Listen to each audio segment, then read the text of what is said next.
Y antes de que pueda llegar a mi casa, de la que salí hace ya 11 años, a la casa que han mantenido sobre sus hombros mi compañera de ella, mis hijos que son trabajadores.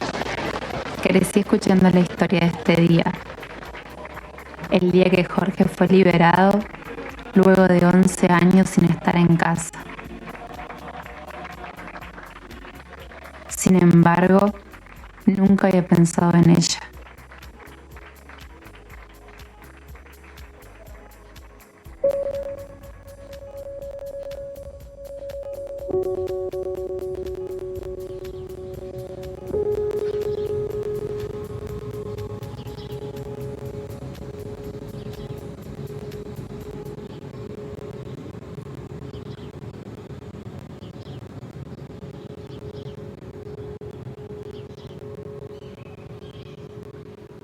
¿Y Jorge y los chiquilines? ¿Los leyeron? No, a mí me da un poco de cosa. Lo que esto sí devolvémelo porque Todo te voy a devolver, Delia. los que son inéditos.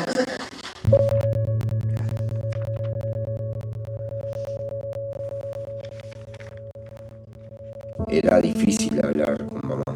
Siempre fue difícil hablar con mamá, sigue siendo difícil, pero a veces lo lográs. Continuamos en el living y bueno, vamos a estar hablando justamente de este documental Delia que veían recién el tráiler. Por eso estamos con María Victoria Pitoca Pena, ella es la creadora, la documentalista, y con Eugenia Olascuaga, que es la productora del documental. Gracias a las dos por acompañarnos. A ustedes. Bueno, ahí veían un poco un adelanto de Delia, pero está bueno que vos cuentes cómo es que nace en ti la inquietud de hablar sobre Delia. En realidad la intención como inicial era hablar un poco qué había pasado en las casas, ¿no? Afuera de la cárcel, cuando en este caso Delia tuvo a su compañero, bueno, primero 11 años sin estar en casa, primero clandestino y después preso.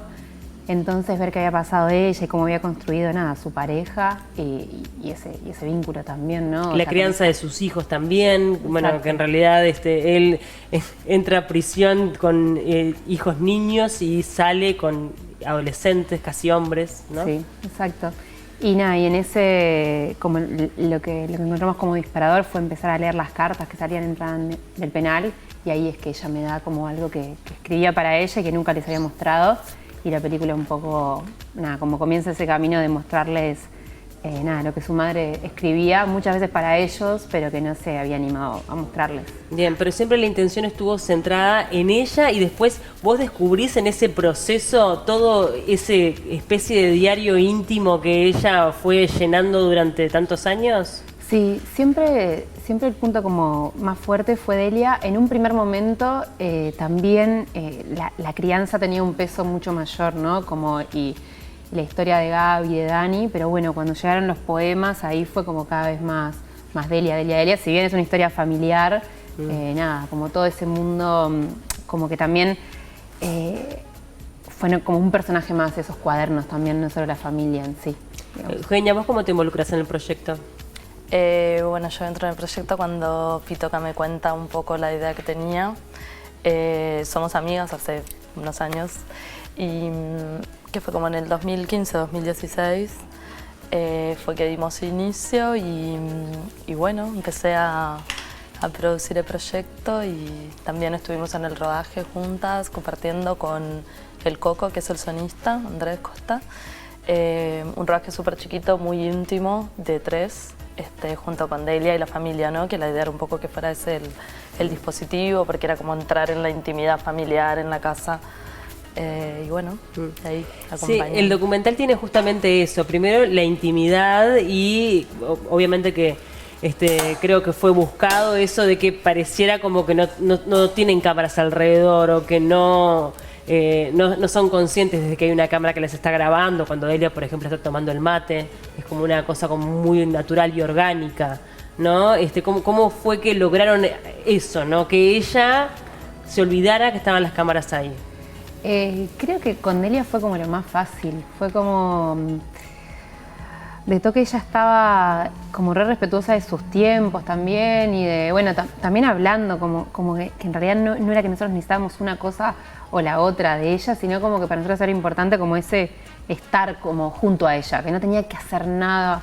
Y cuando había cosas que teníamos ganas de hacer, como, bueno, mañana capaz que vamos y filmamos esto y esto, y le contábamos. Entonces nunca era nunca la sorprendíamos con nada, así. Y los tiempos que era tipo, no, vamos a estar en la casa y nada, y ver qué pasa, ustedes ahí como que no piensen en tener que hacer nada. Y si vos estás haciendo nada, está bien que estés haciendo nada y nada, vamos a ver qué pasa. Y esos fueron días que pasó de todo en realidad. En los días que íbamos sin una planificación como más concreta, como los días de decir, bueno, hoy leemos, hoy no sé qué, o vamos a determinado lugar, o bueno, determinado acto, lo que sea. Y nada, y con Delia siempre fue como...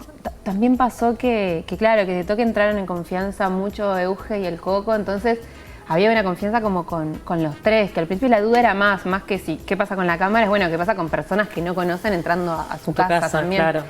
Y creo que no, como que se amoldó, estuvo como tranquila ahí en eso de, no tenía la ansiedad de en qué estábamos o no. ¿Cuánto tiempo le llevó el rodaje? Porque como que da a entender que pasaron, no sé si años, pero unos cuantos meses. No, sí, pasaron unos cuantos años. Arrancamos en el 2016 y terminamos de filmar en el 2019. Fuimos como filmando intermitentemente a lo largo de todos esos años, pero bueno, sí, tuvimos como de repente algunos meses más como intensos de ir con más frecuencia, pero sí, más o menos en ese periodo de tiempo fue. 2020 también tuvimos alguna jornadita en el medio de la pandemia, pero como cosas concretas, así, sí.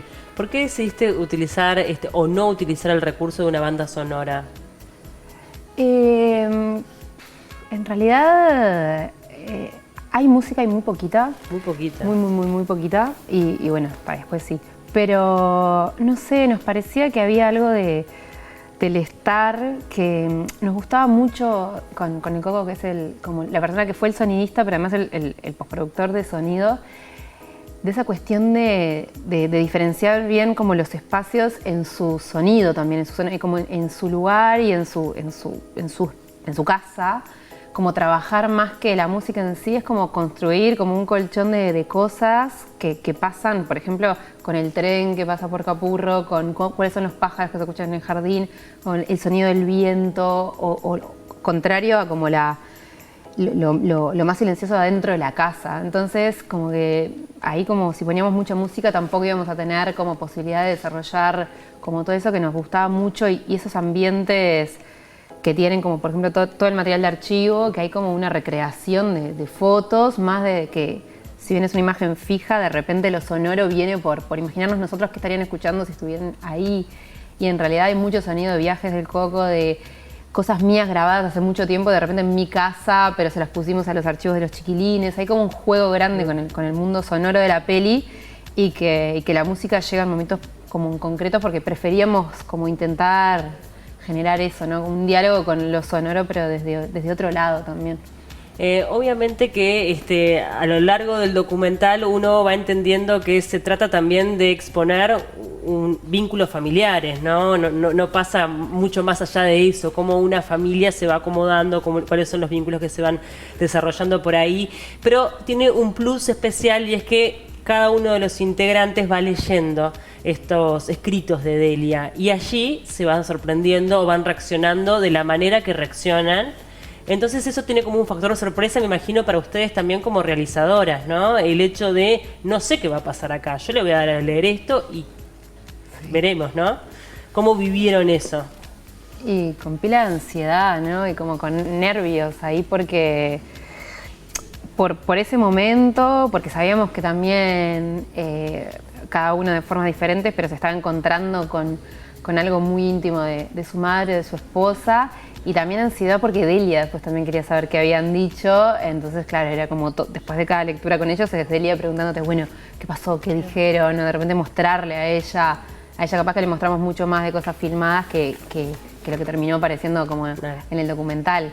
Entonces, nada, era un momento re lindo, pero sí, eran como los días de más nervio, como bueno. No, pero es que más uno se imagina que se habrá modificado tal vez el vínculo luego de esa revelación. O sea, o qué pasó con esa familia o ese vínculo madre-hija, esposos, ¿no? Yo creo que por lo pronto Como medio terapéutico hablaron. fue, ¿no?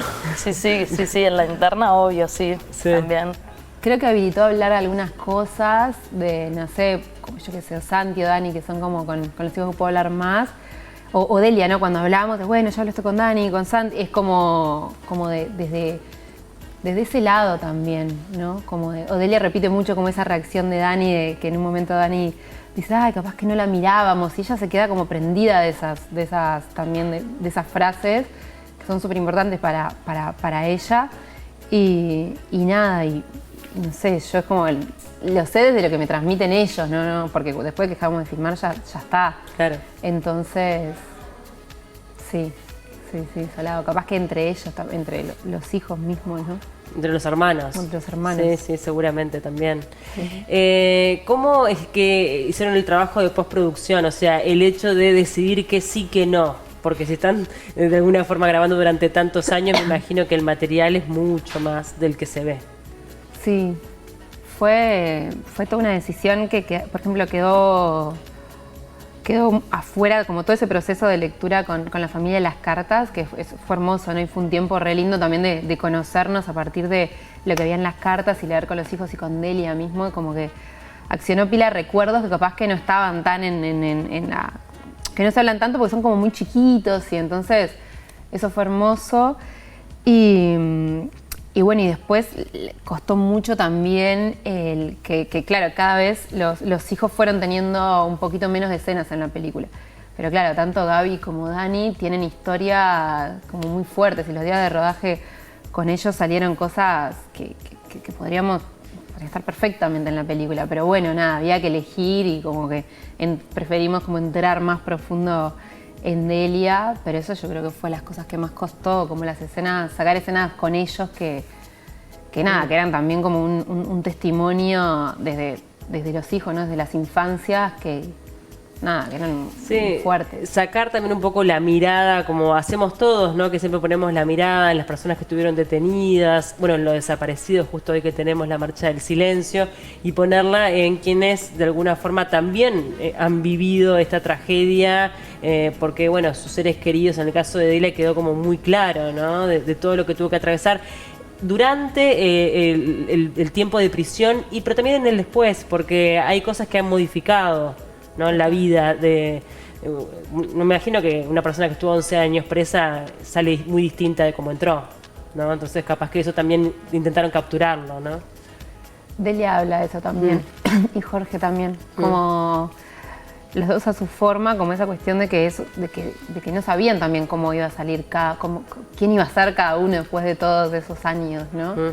Que era un sentimiento re fuerte. Fue de las cosas que cuando las leí escritas como por Delia, que en cartas que eran para Jorge, pero que no se las había dado, como esa cuestión de quién vas a ser. O sea, yo voy ahí todos los sábados, pero no estoy muy segura cómo nos va a encontrar la vida cuando vos salgas también. Totalmente. Es muy fuerte. ¿La gente puede acceder a este documental o cómo es que se puede llegar a ver? Sí, estrenamos ayer en salas, se puede ver en Cinemateca, en la sala Bel Sodre, en Live, Alfabeta, y en las salas del oeste, y también va a estar en el interior, va a estar en Salto, Paysandú, Fraiventos, Colonia Valdense, Maldonado, Canelones, Mercedes, en varios departamentos y localidades. Y bueno, y para mayor información sobre días y horarios pueden entrar a las redes sociales de Delia, Instagram y Facebook, Delia Documental. Bien. Cuando lo vio Delia, la última, cortita, ¿qué pasó? ¿Qué dijo? Delia la primera vez que lo vio todavía no... Estaba diferente el corte y nada, y como que hizo... Nada, dijo lo que para ella teníamos que cambiar y las cambiamos, obvio, y después se quedó como recontenta. Muy bien. Bueno, muchas gracias a las dos. Invitamos a todos a que puedan ver el documental en salas. Aprovechemos ahora que está disponible en cartelera para poder disfrutar de una realización uruguaya. Gracias por acompañarnos. A ustedes. Gracias.